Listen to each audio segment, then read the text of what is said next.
किसी राज्य में एक साहूकार दंपति रहते थे। यूं तो उनके पास किसी चीज की कोई कमी नहीं थी। उनके पास धन दौलत सुख सुविधा के सारे सामान थे। फिर भी वे दंपति बड़े दुखी रहते थे, क्योंकि उनकी कोई संतान नहीं थी। वैद्य हकीम पूजा पाठ सारे उपाय करके देख लिए, फिर भी साहूकार और उसकी पत्नी को संतान सुख प्राप्त नहीं हुआ।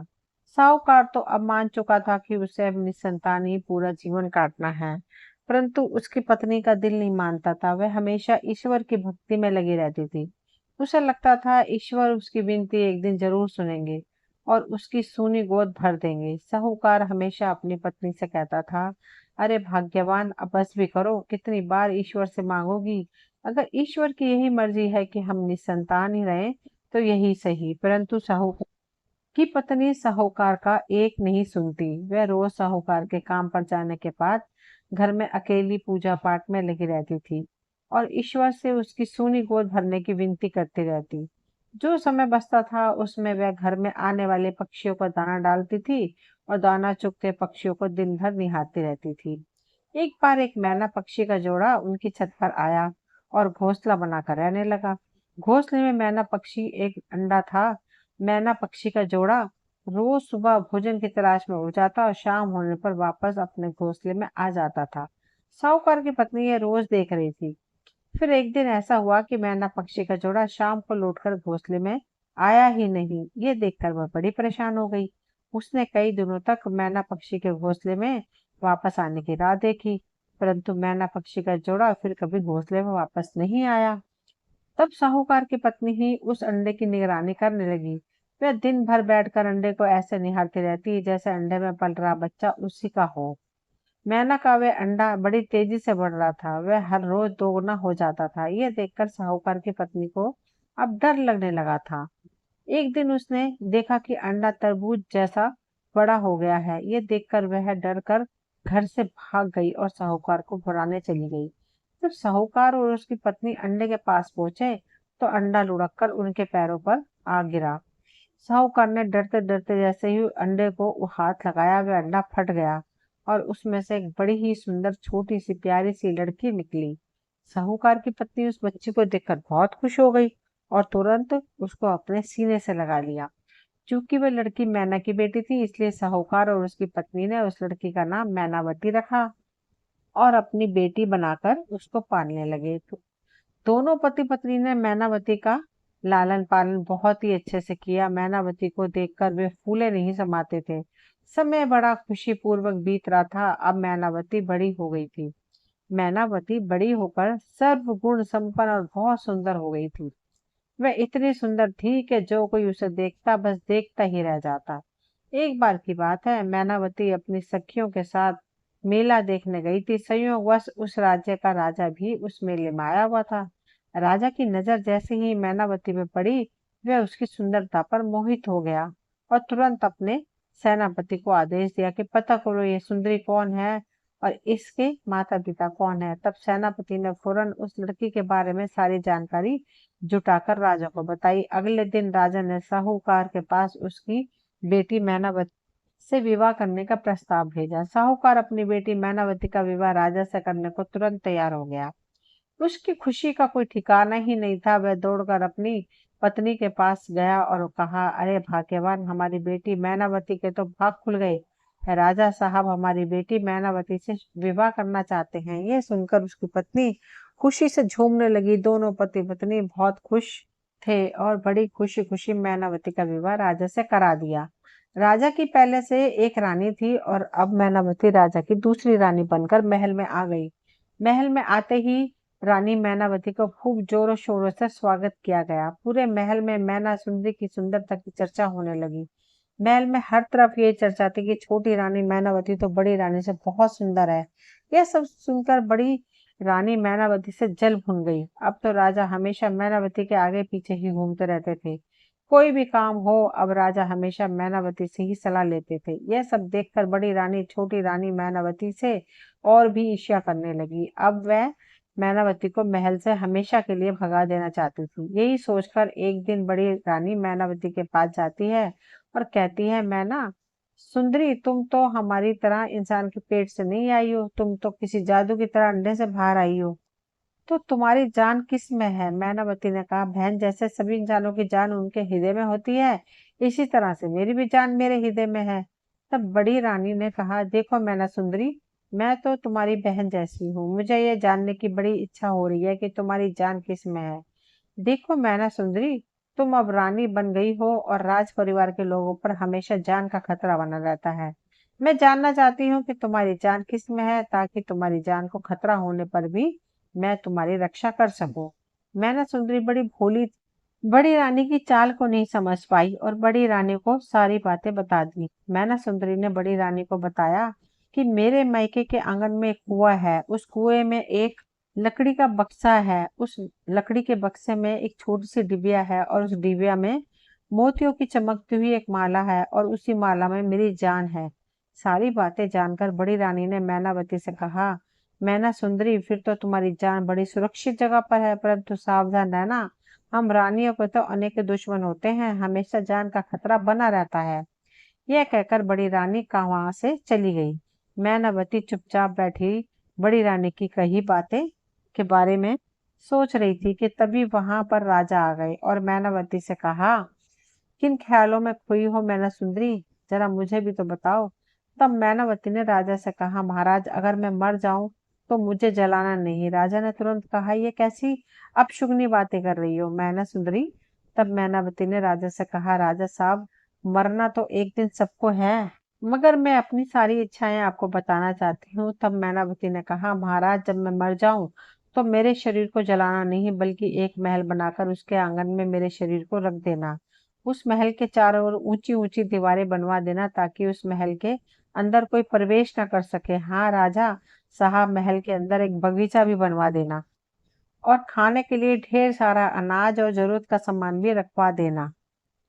तब राजा ने मैनावती से कहा, बस अब शांत हो जाओ मैना सुंदरी, जब तक मैं जिंदा हूं तुम्हें कोई नहीं मार सकता और मैं हमेशा तुम्हारे साथ रहूंगा। यह कहकर राजा ने मैना को गले लगा लिया।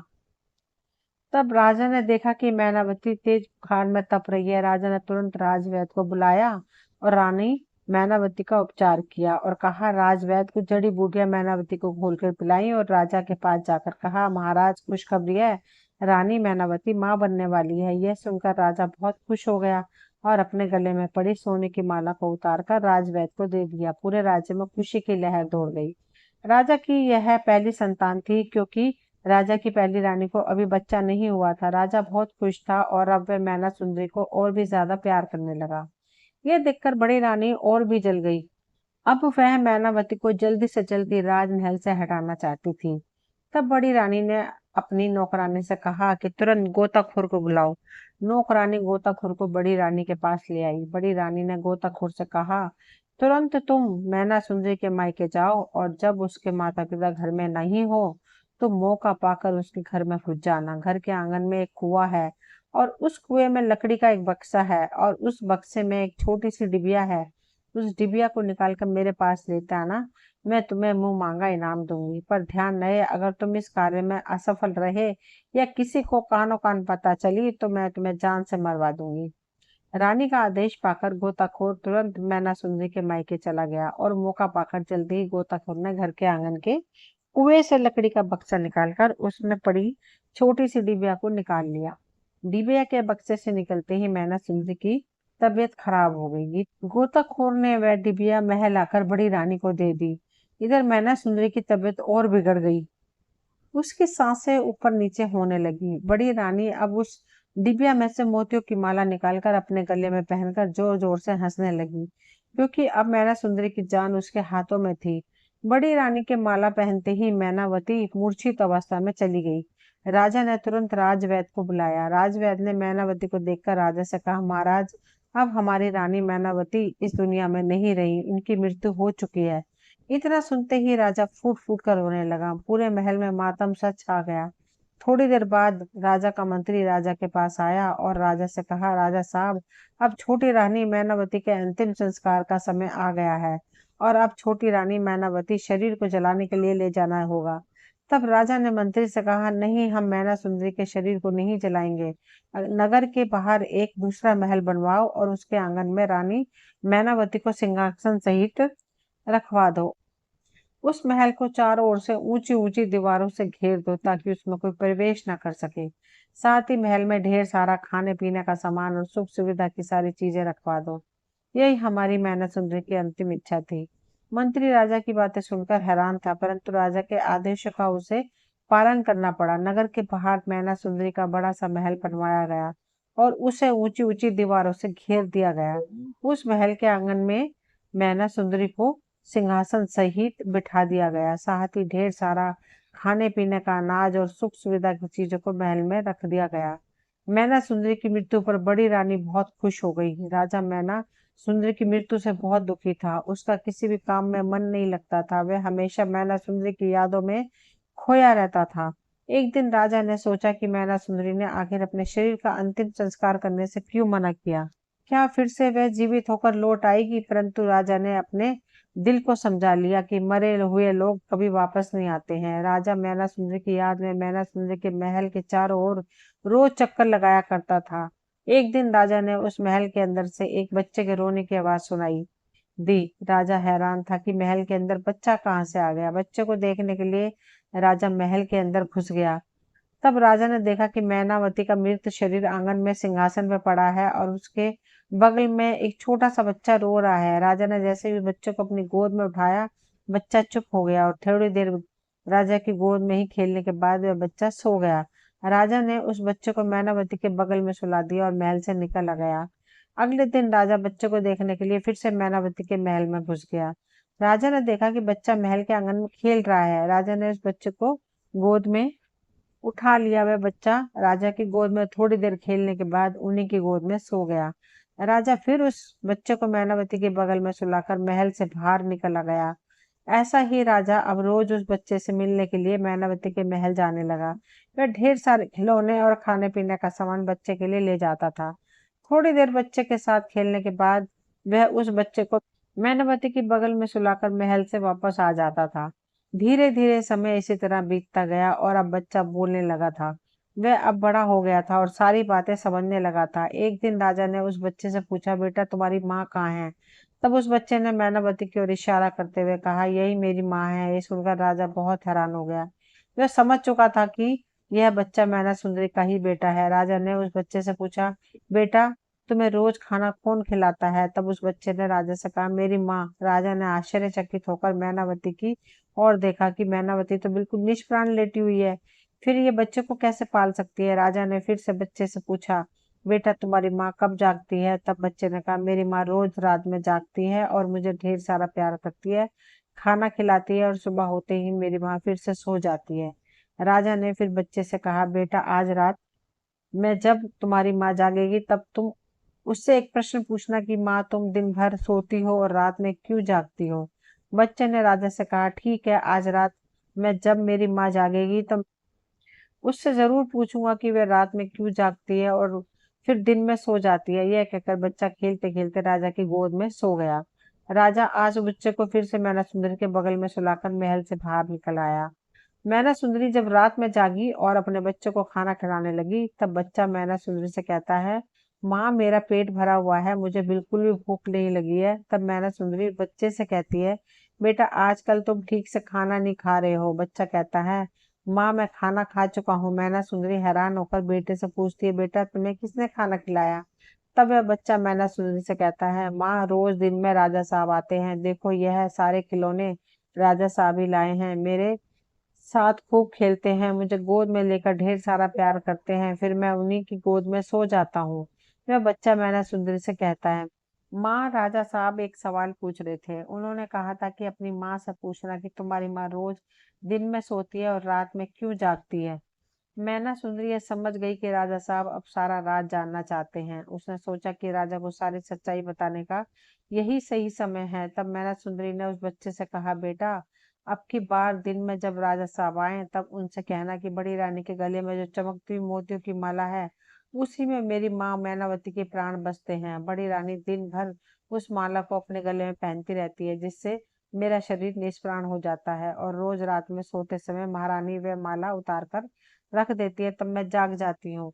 बच्चे ने मैनावती से कहा, ठीक है माँ, राजा साहब अब की बार जब आएंगे तो मैं सारी बातें उन्हें बता दूंगा। अगले दिन जब राजा उस बच्चे से मिलने आता है तब वह बच्चा अपनी माँ की सारी सच्चाई राजा को बता देता है। राजा सब समझ गया कि बड़ी रानी मैना सुंदरी से कितनी ईर्ष्या करती थी और जिस कारण वह मैना सुंदरी को मार डालना चाहती थी, और आज मैना सुंदरी की यह है दशा केवल बड़ी रानी के कारण है। राजा ने अब सोच लिया था कि वह बड़ी रानी को उसके इस अपराध की सजा जरूर देगा, परंतु इससे पहले बड़ी रानी से वह माला लेना अत्यंत आवश्यक था। अब राजा बड़ी रानी से माला लेने की योजना बनाने लगा। एक दिन राजा बड़ी रानी के पास जाकर कहता है, महारानी आपने इतनी भारी मोतियों की माला अपने गले में क्यों पहन रखी है, इसे उतार दीजिए। तब बड़ी रानी ने राजा से झूठ मूठ का बहाना करते हुए कहा, नहीं राजा, राजा साहब ये मेरी माँ की आखिरी निशानी है, इसलिए मैं इसे अपने गले से नहीं उतार सकती। अब राजा समझ चुका था कि बड़ी रानी से माला वापस लेना इतना आसान नहीं है। फिर राजा बड़ी रानी से माला निकलवाने की दूसरी योजना सोचने लगा, और अगले दिन राजा फिर से बड़ी रानी के पास जाता है और रानी से कहता है, महारानी मेरे प्रिय मित्र का एक छोटा सा बच्चा है, परंतु उस छोटे से बच्चे की माँ अब इस दुनिया में नहीं है और मेरे मित्र को उस छोटे से बच्चे को पालने में बड़ी दिक्कत हो रही है। मैं उसकी मदद करना चाहता हूँ। रानी साहिबा, अगर आपकी आज्ञा हो तो क्या मैं उस छोटे से बच्चे को यहाँ ला सकता हूँ, और क्या आप कुछ दिनों तक उस छोटे बच्चे से लालन पालन कर सकती हैं? तब बड़ी रानी राजा से कहती है, हाँ हाँ राजा साहब, आप जरूर उस बच्चे को मेरे पास ले आइए। हमारी कोई संतान नहीं है, कुछ दिनों तक उस बच्चे का ध्यान रखूंगी तो मुझे बहुत अच्छा लगेगा। अगले दिन जब राजा साहब मैनावती के बच्चे से मिलने जाता है तो उसे बड़ी सारी योजना समझा देता है। जैसे ही बड़ी रानी तुम्हें गोद में उठाएगी, तुम बड़ी रानी के गले में पड़ी मोतियों की माला को पकड़कर जोर जोर से रोने लगना और कहना कि थोड़ी देर मुझे इस माला के साथ खेलना है, और जोर जोर से तब तक रोते रहना जब तक वह बड़ी रानी अपने गले से मोतियों की माला उतार कर तुम्हें दे न दे। बच्चे ने अपना सर हिलाते हुए कहा, हाँ हाँ मैं सब समझ चुका हूँ। अब राजा उस बच्चे को अपने साथ महल ले जाता है तो महल में सभी लोग उसे खूब प्यार करते लगते हैं। थोड़ी देर बाद बड़ी रानी भी वहां आ जाती है और बच्चे को उठाकर अपनी गोद में ले जाती है। बच्चा जैसे ही बड़ी रानी की गोद में जाता है वह तुरंत उसे गले में पड़ी मोतियों की माला को पकड़कर जोर जोर से रोने लगता है और कहता है कि मुझे इस मोतियों की माला से खेलना है, मैं इसके साथ खेलूंगा। तब बड़ी रानी कहती है, नहीं नहीं बच्चे, ये खेलने की चीज नहीं है, मैं तुम्हें दूसरे खिलौने लाकर दे दूंगी। बड़ी रानी नौकरों से कहकर उस बच्चे के लिए दूसरे ढेर सारे खिलौने मंगवाती है, परंतु वह बच्चा उसी माला की जिद पकड़े रहता है। वह धरती पर लोट लोट कर दहाड़े मारकर रोने लगता है। राजमहल के सभी लोग वहां पर इकट्ठे हो गए और सभी उस बच्चे को बहलाने और चुप कराने में लगे हुए थे, परंतु बच्चा माला माला की रट लगाए हुए रोते जा रहा था। ऐसा लग रहा था मानो अगर माला ना मिली तो रोते रोते उसकी जान चली जाएगी। तभी योजना अनुसार राजा वहां पर आ जाता है और रानी से कहने लगता है, महारानी आप यह क्या बच्चे से ऐसी हरकत कर रही हैं? आप इस राज्य की महारानी हैं और एक मामूली सी मोतियों की माला के लिए आप भी बच्चे की तरह जिद कर रही हैं। सोचिए अगर इस बच्चे को कुछ हो जाता तो लोग क्या कहेंगे, राज्य में आपकी क्या इज्जत रह जाएगी। अब बड़ी रानी सोच रही थी कि सच में अगर बच्चे को कुछ हो गया तो राज्य में उसकी प्रतिष्ठा चली जाएगी। रानी ने सोचा कि थोड़ी देर के लिए हार बच्चे को खेलने के लिए दे देती हूँ। जब बच्चे का दिल इस हार से भर जाएगा मैं तुरंत इसे ले लूंगी। बड़ी रानी मोतियों की माला अपने गले से निकालकर उस बच्चे को दे देती है। वह बच्चा मोतियों की माला हाथ में लेकर आंगन में घूम घूम कर खेलने लगा। थोड़ी देर मोतियों की माला से खेलने के बाद उस बच्चे ने चुपके से उस माला को लाकर राजा को दे दिया। राजा तुरंत उस मोतियों की माला को लेकर मैनावती के महल आ जाता है और उस माला को मैनावती के गले में डाल देता है। वह माला पहनते ही मैनावती जाग गई। राजा तुरंत मैनावती को अपने गले से लगा लेता है। मैना सुंदरी राजा को सारी बात बताती है और कहती है, राजा साहब वह छोटा सा बच्चा आपका ही बेटा है। राजा मैनावती से कहता है, मैना सुंदरी मैं सारा सच जान चुका हूँ। बड़ी रानी ने तुम्हारे साथ बहुत गलत किया और उसको उसके किए की सजा जरूर मिलेगी। तुम अभी कुछ दिनों तक इसी महल में रहो, समय आने पर मैं तुम्हें राजमहल वापस ले जाऊंगा। राजा वह बच्चा भी महल से लाकर मैनावती को दे देता है और अपने राजमहल लौट जाता है। बड़ी रानी जब राजा साहब को राजमहल आते हुए देखती है तो राजा से कहती है, महाराज क्या आपने उस छोटे से बच्चे को देखा है जो मेरी मोतियों की माला लेकर खेल रहा था? अभी तो यही खेल रहा था, ना जाने कहाँ चला गया। परंतु इतनी देर से आप कहाँ गए थे? मैंने सोचा कि वह बच्चा भी आपके साथ ही होगा। अब वह बच्चा आपके साथ भी नहीं है, तो ना जाने वह कहाँ चला गया। राजा रानी से कहता है, रानी साहिबा, हमारे ऊपर दुश्मनों का हमला होने वाला है और आपकी जान को खतरा है। यह सुनकर रानी डर जाती है और राजा से कहती है, महाराज मुझे बचा लीजिए। राजा कहता है, महारानी, मैंने आपको छुपा कर रखने के लिए एक तहखाना तैयार करवाया है और उसमें आपकी सुख सुविधा की सारी चीजें रखवा दी हैं। आप कुछ दिनों तक वहीं छुप कर रहिए। बड़ी रानी कहती है, हाँ हाँ राजा साहब, आप जब तक कहेंगे मैं उसी तहखाने में रहूंगी।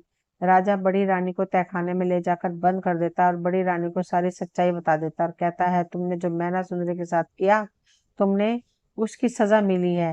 जब तक तुम जीवित रहोगी इसी तहखाने में रहोगी। बड़ी रानी खूब रोने लगती है और राजा से क्षमा मांगने लगती है और कहती है कि अब वह फिर कभी ऐसा काम नहीं करेगी, परंतु राजा उसकी एक नहीं सुनता और वहां से चला जाता है। फिर राजा मैनावती के महल जाता है और मैना सुंदरी अपने बेटे को रथ पे बिठाकर बाजे गाजे के साथ राजमहल वापस लाता है। राजमहल में मैना सुंदरी और उसके बच्चे को खूब स्वागत किया गया। अब राजा मैना सुंदरी को मुख्य महारानी की उपाधि प्रदान करता है। अब राजा और रानी मैनावती खुशी खुशी अपने बच्चे के साथ राजमहल में रहने लगते हैं। दोस्तों, कैसी लगी ये कहानी? कहानी बहुत ही अच्छी थी और बहुत दिलचस्प थी, दर्द भरी कहानी भी थी। मुझे उम्मीद है आप सभी को ये कहानी पसंद आई होगी।